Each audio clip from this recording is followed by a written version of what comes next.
अस्सलामुअलैकुम दोस्तों, मेरा पापा घर नहीं है। आज हम सारे भाई जा रहे हैं पट्ठे वड्डन। दोस्तों आज सर्दी बड़ी है, तुसी मेरे पीछे देख रहे हो, धुंध भी बड़ी है। आज मेरी हेल्प करेगा मेरा वड्डा भाई असलान ते मेरा उस तो वड्डा भाई रिहान।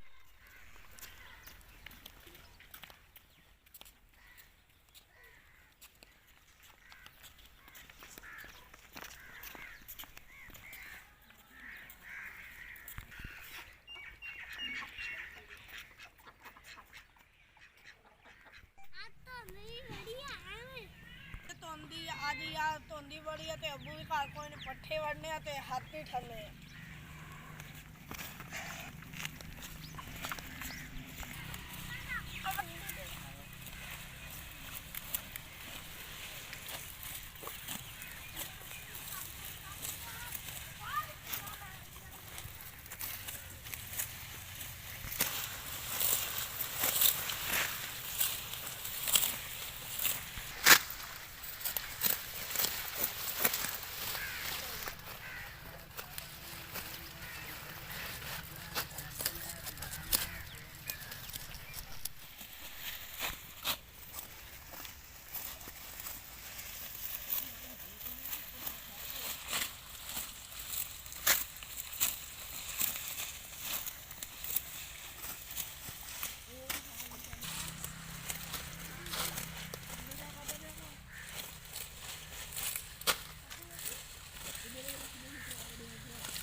पट्ठे वड्ड लिया ते मेरे भाई वड्डन लगे, मैं हुण पट्ठे पाण लग्या।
दोस्तों आज ਅਸੀਂ ਆਪਣੇ ਮਾਲ ਦੇ ਪੱਠੇ ਵਾਲ ਲਏ ਆ। ਬੜੀ ਸੀ ਠੰਡੀ ਬੜੇ ਸੀ, ਸਾਡੇ ਹੱਥ ਠਰ ਗਏ। ਤੁਸੀਂ ਵੀ ਆਪਣੇ ਵਾਲਦਿਆਂ ਨਾਲ ਹੈਲਪ ਕਰਾਇਆ ਕਰੋ। ਉਮੀਦ ਕਰਦਾ ਤੁਹਾਨੂੰ ਸਾਡੀ ਅੱਜ ਦੀ ਵੀਡੀਓ ਪਸੰਦ ਆਏ ਹੋਵੇਗੀ। ਇਹਦੇ ਨਾਲ ਹੀ ਦੋਸਤੋ ਮੈਂ ਇਜਾਜ਼ਤ ਮਿਲਦੇ ਹਾਂ ਅਗਲੀ ਵੀਡੀਓ। ਅੱਲਾਹ ਹਾਫਿਜ਼।